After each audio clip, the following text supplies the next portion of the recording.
to Black Belt Selling with Stephanie and Anna Scheller. I'm Anna. And I'm Stephanie. We are a mother-daughter team who are passionate about helping you grow your business through sales.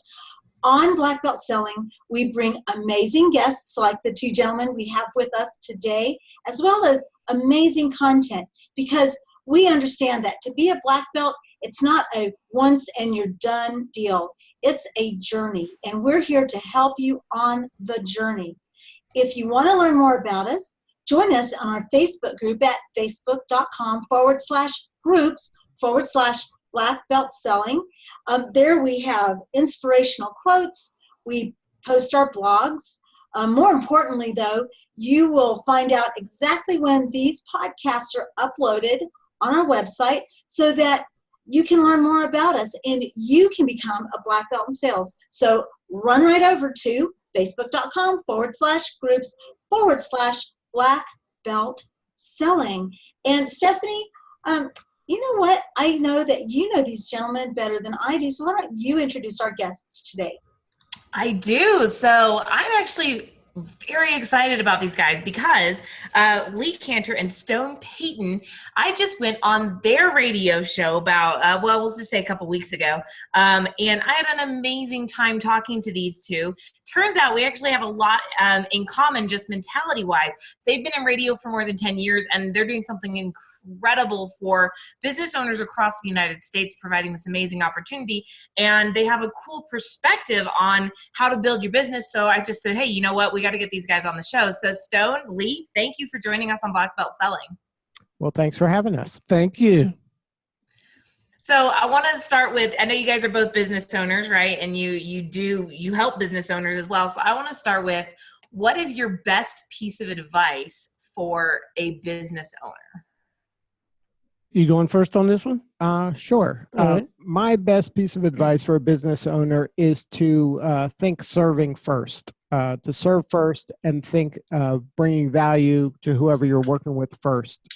And then worry about the money part or selling your own stuff second. And just because a lot of times you don't even know what it is they need and if you're a fit for them. And my piece of advice is pull the trigger, throw your hat over the fence, whatever imagery you want, go do something, get the real data, then make some decisions and tweak from there. Enough thinking already, go do something. Oh, I like that. I think both of those are really valuable. Which one was better? I think mine was that? better. Which one was better? Which one was better? Oh. Well, here, I'll solve this. I'm not sure which of you is which because I've never seen you two before. So I'm just going to say I liked Stone's better. There you go. There you go. I don't know which one of you is Stone. Nothing. She doesn't know which one's Stone. This is the best part. Right? So, one of you guys gets to be excited here. Actually, I happen to know which one was Stone. Oh, nice. Well, I guess that's what I get for being late to the conversation. Well, one thing I think that was important about pull the trigger is I know so many people that say, well, I'm going to get started. I have this idea, but I need to map everything out. And Stephanie will tell you I'm not a map it all out kind of person. As a matter of fact, I've made more mistakes than probably the Tyrannosaurus Rex lived on the earth, and or years that he did. I mean, you just have to step out there. I mean, you need data. You need to have information, but you can't wait till you have it all sorted out, right? Right. Right. Now, we believe in doing and then learning and then tweaking. Yeah. Good. Yeah, that's good. You can write that down. You can use that. No what was fee. it? Going, Doing, learning, and tweaking. right. Tweaking, not twerking. Tweaking. Well, look, whatever works for you. This is a judgment-free zone here. Oh, good. Well, I'm glad to hear that. Oh, see, now I'm writing twerking down, Stephanie. My bad. Look, it's all about the SEO, so that'll work out for all of us. Right. Well, being that I don't know what you gentlemen do apart from Business Radio X, why don't you share with our audience what you do when you're not behind a microphone wearing headphones? Well, this is what we do. Business Radio X is what we do. Our business is putting business radio X's all over the country and helping entrepreneurs, business coaches, consultants, solopreneurs have a platform that they can use in their market to tell the stories of business that's in their market and then help them build their consultancy if they'd like to. But a lot of our studio partners are actually making more money and helping more people just by running their studio than what they used to do as a solopreneur. Interesting. Very interesting. So what made you guys decide that this was the thing you wanted to do? Was there like a, sky splitting moment, or? Yes, there was. Yeah. There was a sky splitting moment. What happened was I started the business 10 years ago, and I did it kind of as a goof on the side. I had my own podcast radio show called Dr. Fitness and the Fat Guy. Which one were you, Dr. Fitness or I the was fat the guy? fat guy, so that'll give away which one which. So the purpose of the show was to help my partner become branded as Dr. Fitness. He was a chiropractor and he was trying to grow his his chiropractic business. So we thought by creating that persona that would help brand him, and it worked, and it did do that. And he was on television as Dr. Fitness in the market he served, and we've written books as Dr. Fitness and the Fat Guy, and we've spoken at conferences as Dr. Fitness Fat Guy, and we had a featured on iTunes podcast for many years. So it did what it was supposed to do. But the epiphany moment for me was the ability to get guests was very easy. And my background's in advertising, and I know the very first conversation is the most difficult conversation in business. How do you elegantly get in front of your prospect in a non-salesy way to show that you're smart and you have value so that at some point down the road you can sell them something? I found that an email that says, would you like to be a guest on my radio show? Hi, I'm Lee Kantor. I'm the host of Dr. Fitness and the Fat Guy. I'd love to have you as a guest. Are you interested? It gets a very high percent to say yes to that. And from that was kind of the epiphany moment that that's a tool that me as a marketer can use to get in front of hard to reach people, to get to know them, to build a relationship, and then at some point do business with them down the road. That's brilliant. I'm always talking to my clients about, as a sales trainer and black belt selling, right? One of the things we talk about is you've got to stand out. You've got to be different, right? The black belt is the elite of the elite. When you see a black belt, doing Taekwondo versus a newbie, you can tell the difference. And so I tell people, you got to find some way to stand out. And that's just brilliant to give them that opportunity to say, hey, you're an amazing business owner. Could I interview you? Instead of, hey, you're an amazing business owner. Can I have some of your money? Right. Well, and imagine your black belt sellers in their markets. If instead of them being, I'm a salesperson selling my widgets, I'm a host of a radio show that interviews interesting business owners, some of which might be my exact prospect, coincidentally. Which may not be. I'm just serving the business community. So either way, I win. And I'm totally different. I'm the only person that does what I do that also has a media property. So when you're wearing your media hat, you're a different person position-wise in the eyes of your prospect. Well, and people are looking for recognition, and they're looking, and in order to be more marketable, you really have to be out there. So what you're doing is you're actually helping people become experts and giving them credibility in their niche. Wouldn't you agree? Absolutely. That's a really important part. The conversations are never about me. It's always about the guest. It's giving them a platform to tell their story. They get to be the one in an uninterrupted manner, just like we're doing right now, tell their story, explain why they're special, explain the value that they bring to the community, tell the good stories that nobody is asking them. Traditional media ignores the small to mid-sized business owner. Unless there's a crime or a fire, traditional media isn't going anywhere near the small to mid-sized business owner. Yep. Our studios become the safe place that tell the positive business stories of business in that market. We are the place to go where those stories are told. And I can't tell you, here in Atlanta, we've been doing this for 10 years, how many businesses that we've interviewed at the stage when they were 5-figure businesses, but today they're 8-figure businesses. We're the ones who interviewed them when they just started out, when they were just beginning to form and tell their story. You know, they became great successes, some of them over the years, but now everybody wants to interview them. We were the ones who interviewed them when they were just starting out. So it's like the Forbes 30 under 30 thing where, right, Forbes 30 under 30 is always saying, look at all these cool people. We brought you, who's the chick who played Katniss Everdeen?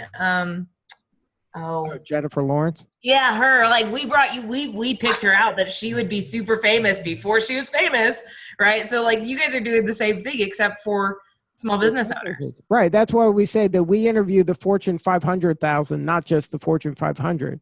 You know, typical media interviews you only after you made it, and then they tell you some phony story about how you made it. We're getting them telling you the good, the bad, the ugly as they're making it, which I think is so much more valuable. I try so hard for transparency because I think it makes it more relatable for the It's authentic, it's real. Yeah. People can really learn something, and they can connect with you. They don't feel like they're getting that story that the perfectly polished story. Nobody wants to hear that anymore. You know, that's how it used to be back in the day.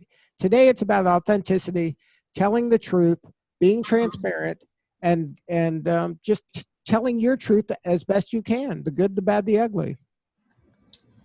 And there's an attractiveness about that. We need to know that what we're going through, we're not the only ones going through it. Right. You know? And you're not. But that's the thing. They think that they're the only ones going through it, and it's not true. And that's another benefit of being the studio partner with us in a market. Imagine every day you're interviewing different business owners in different niches. These are people that would never meet otherwise. You get to be the matchmaker and introduce people. Your Rolodex expands dramatically because you're meeting all different people in all different industries and businesses. So you get to be the mega connector in a short period of time, which actually makes you extremely important and extremely valuable to a lot of people. Right. Now, Are earlier, you tell them the truth about why you do this? Why I do it? Because you don't like. Okay, the truth, the reason this business, and you guys have been in business a while, and have met a lot of business people. This is a different way of doing media, right? Will you agree with that? yes. Yeah. That we're looking at this in a different way.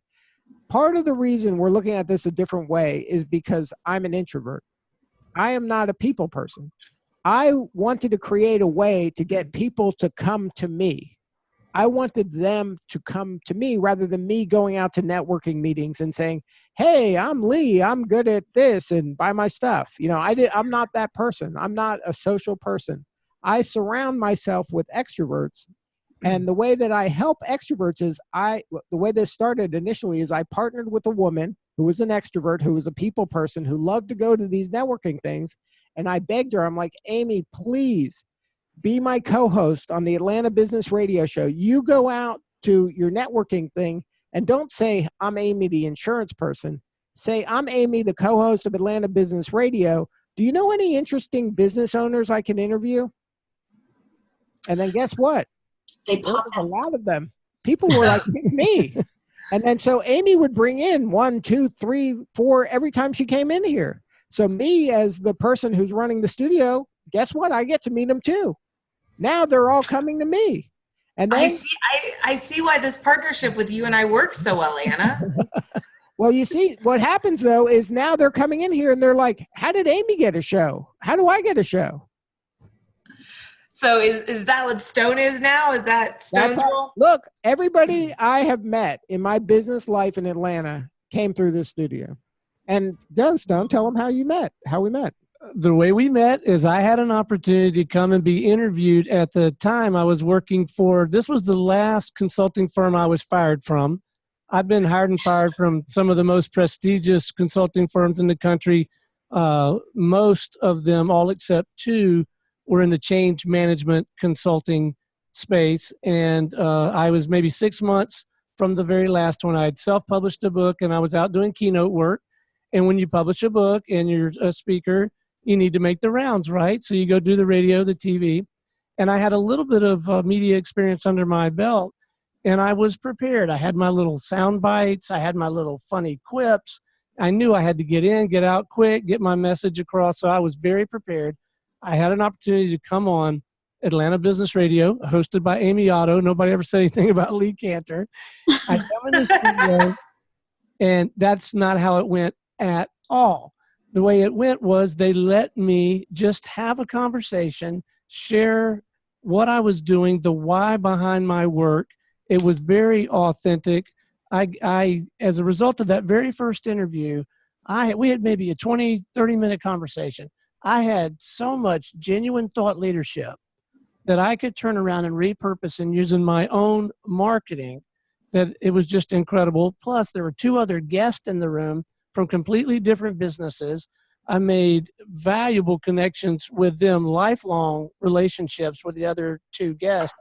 And I was just over the moon with the entire experience.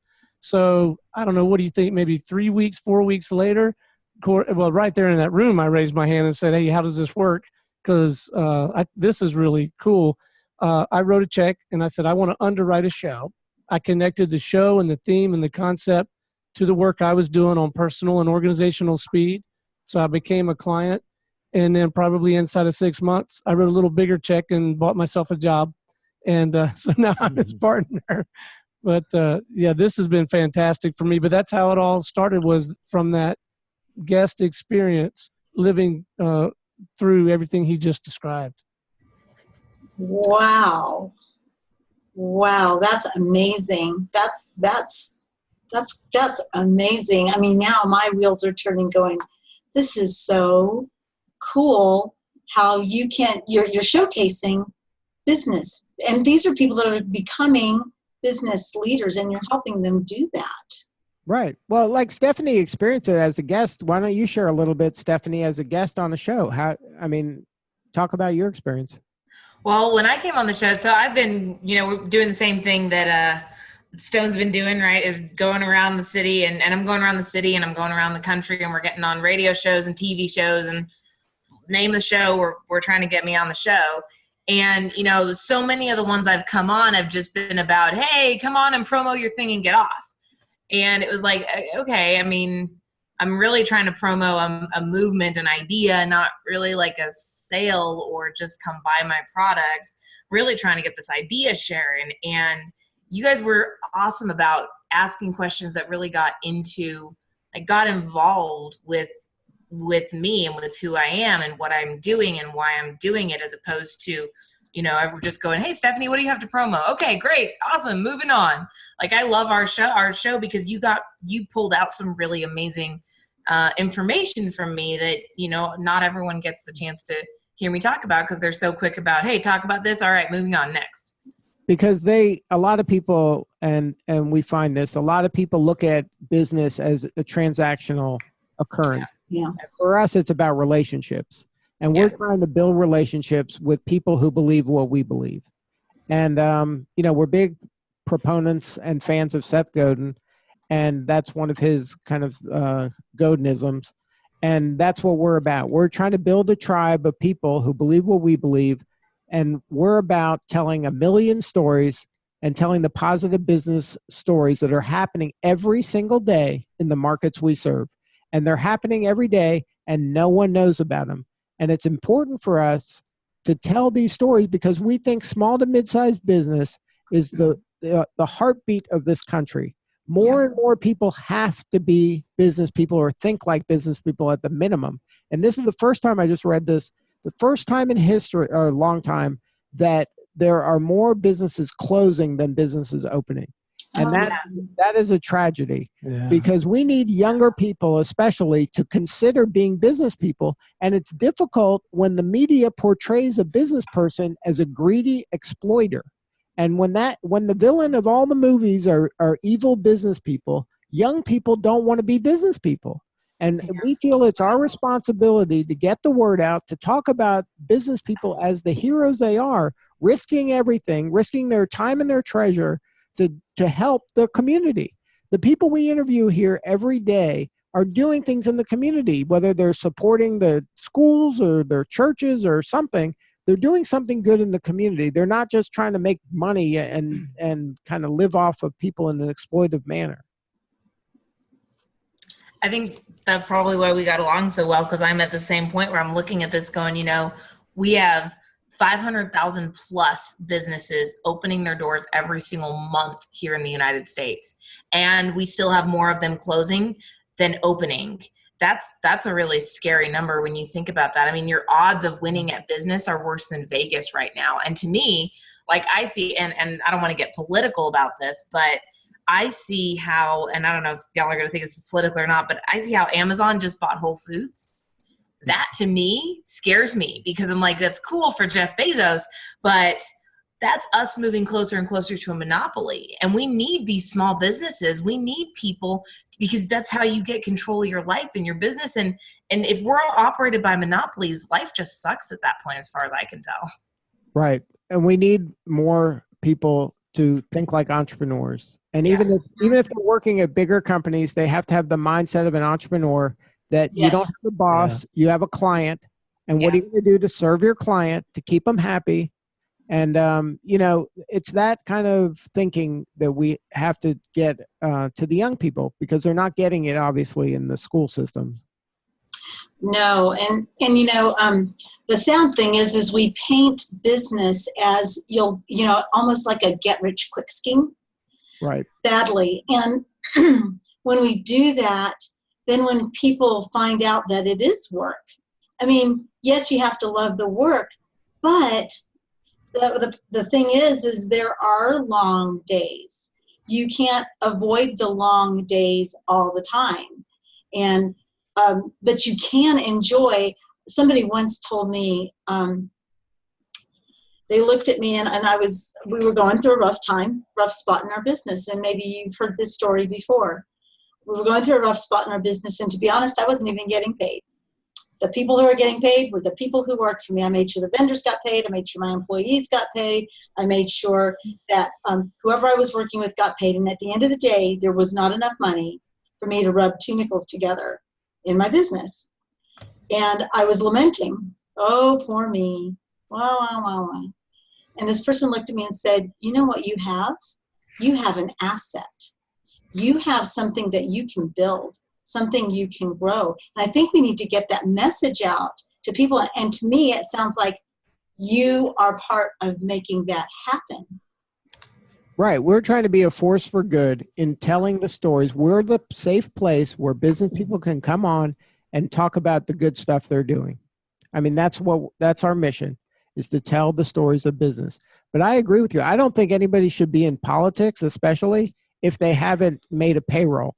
If they haven't, if they haven't felt that pain that you felt of what it's like to not get paid and pay everybody else. Like business isn't an ATM machine where just money shoots out, I wish. That's not how it works. You got to put a lot in, and you put a lot in, and you hope that money's going to come out at some point. I mean, we're planting a lot of seeds, we're doing a lot of work tilling the soil. We're doing a lot of things that you don't see money the next day. Mm-mm. But what I enjoy and appreciate about our business, and I'm sure you've seen the same thing happen with yours, we have a very healthy and lucrative money-making model up under all of this. Guests never pay to be. It's very important that we remain earned media. So a guest never, ever pays to appear on any show anywhere in the Business Radio X network. But we do have a financial engine under this. It's very lucrative. And what we find is the more money we make, the more people we can help. And the more people we help, the more money we make. And you can't stop that cycle if you wanted to. And that is a very fun place to be, I think. That is. That's cool. And I've heard that before. The more people you serve, the more money you make, which leads to more people to serve, which leads to more money to make. And sometimes, and I honestly believe we get it backwards. Mm-hmm. Let me make the money and then I'll serve. And I'll help people later. Later. Yeah, no, that's not how we operate. And the way that our business works, a studio partner in a market out there, and we are looking for partners all over the country. So if you know anybody, please send them our way. But a studio partner keeps any dollar that they make in sponsor dollars. They just pay us a subscription for the technology element of their business.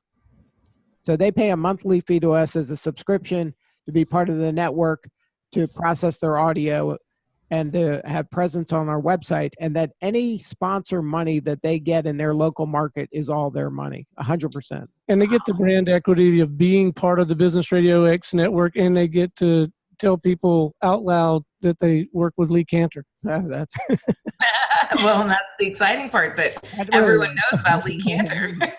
I thought it was the Stone Payton show for a while. Then talking to Stone, and he's like, "Yeah, so Lee will interview you," and I'm like, "Wait, so where are you going to be?" we're each battling to not be the guy out front. That's what's happening. Wow, that's cool. That's cool. Is that us too? Of course not. No, never. We're never battling to not be the person in front. We're battling to be the person in front. We're battling to see who gets more of the attention. Yeah, so neither one of us are big attention people. So we want to be the guys behind the guys, or even in your case, the guys behind the gals. So we'll be happy to let you guys be out in front. No. Oh. Well, actually, we find that through podcasting, we have learned so much. We've met so many really, really amazing people that this podcast has just been a real blessing to me and Stephanie. And the people that we serve get the benefit of hearing folks like you who have such a large and broad vision to help small businesses. I think that's so important, and it's really amazing. Don't you really enjoy having conversations? It seems like every time people come into the studio, and in your case, they get on the line, the people you're talking to, they're fired up, they're passionate, they're excited. To me, it just beats the hell out of working, just having conversations like that and giving people an opportunity to really to share their unique brilliance, I guess is the right word. To me, it's just a lot of fun. It's remarkable because you learn so much from every person. I've always believed you learn something from every person you talk to, whether that's the guy on the side of the road or, the person you bring into the studio. And just to, get paid to get to chat with people is just like, it's like the jet.com commercial, right? Mm-hmm. The mind's blown. Well, I mean, that's the beauty, I think, in today's world where there's so much information out there and there are so many people willing to tell their story. It really is a gift. I mean, if you want to be a business owner in today's world, you do have all the information that you need to be successful. It's up to you to do something with it, though. Are there any specific resources that you would recommend to someone who is starting out in small business? Maybe just a couple of places that you found helpful, especially as you're growing your radio network? Well, the first thing I tell everybody is go to Black Belt Selling. That's the place to go for any type of sales advice. Was that the right answer? You got it. Gosh, Stephanie, put it under the table, would you? Right. But some of the things that we do, we're very active in as social entrepreneurs in kind of servant leadership information. That's places we go. That's kind of our tribe, are people who believe that it's important to serve the community as well as serving your business and try to figure out ways that you can do both. I don't know, blogs that I read are big Seth Godin fan. I just finished his alt MBA program just a few weeks ago. I've done that, and I follow James Altucker and now Noah Kagan. Those are my kind of three big ones lately. Who do you got? So I wasn't much of a reader growing up, even though my mom taught elementary school and prided herself on being really good at teaching kids how to read, and I'm a good reader, but I wasn't a voracious reader growing up. When I began to go into business, I started reading. Mm-hmm. Now, I still don't read fiction. It's just not my thing.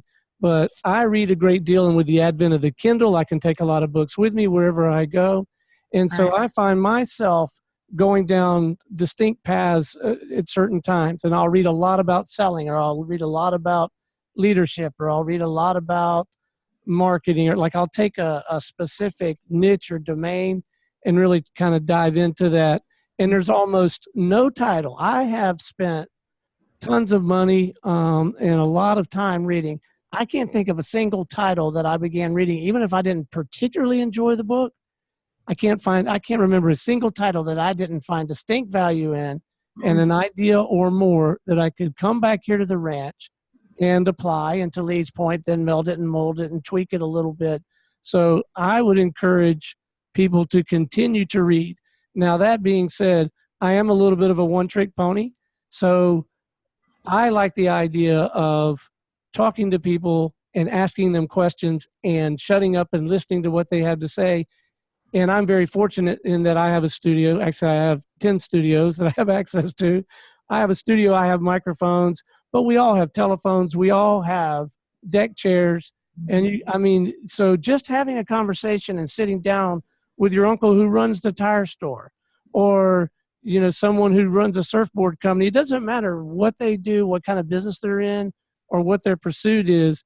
If they're enjoying it, if they're good at it, if they're providing genuine value, just a handful of questions about what they're doing and why they're doing it will yield so much valuable information, and you can get a lot of good information and have a great deal of enjoyment over a beer or in a formal studio setting. So I say just have conversations. Nice. You guys have dropped some really good golden nuggets here today. I'm sure by this point we have some people who would love to get in touch with you guys if nothing else. So what's the best way for them to get in touch with y'all? Well, our website is businessradiox.com, and you can subscribe to our newsletter and our information right there on the front page. We have studios around the country right now. We're looking for more. You can check out the studio closest to you, and if you're nearby one of them, then I'm sure you can reach out to them and they'll interview you.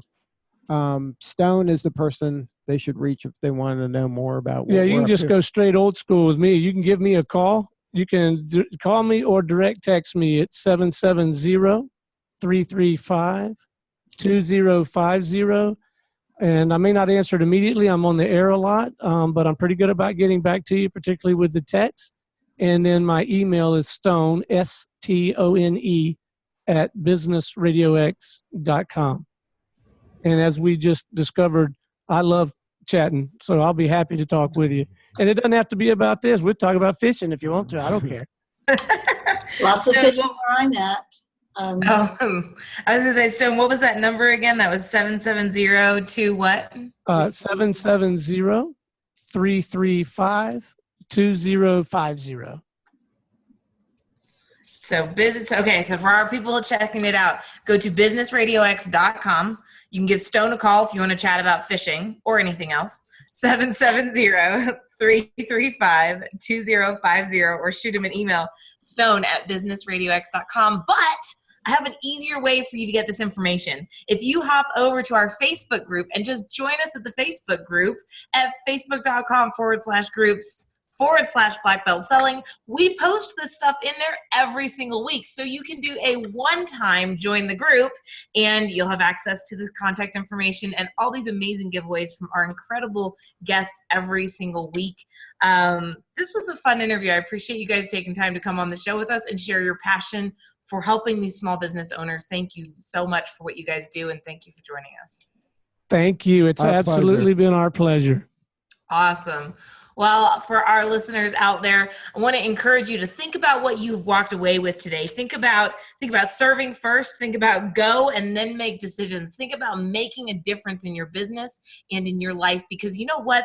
The beautiful thing about being who you are is that you have control of your life. You have the ability to do what you want. And so I will encourage you with this to go out there and whatever it is you do, make it a great week.